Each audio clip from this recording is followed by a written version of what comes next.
মালিক আমার নবী কয় উম্মতি উম্মতি উম্মতি উম্মতি আল্লাহ আমার উম্মতের কি হবে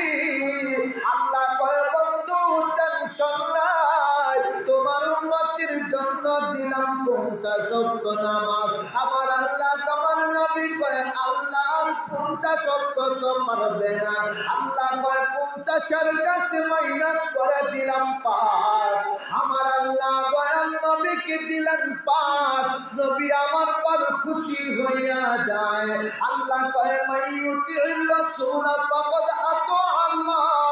ও বন্ধু তোমার উম্মতিরা তোমারে মানলে আমি আল্লাহরে মানা হবে তোমার নেওয়া 5 ওয়াক্ত নামাজ আদায় করলে আমি আল্লাহর 50 ওয়াক্ত হয়ে যাবে আর তখনই আমি আল্লাহ 50 ওয়াক্ত নামাজের সওয়াব দিয়ে দিব।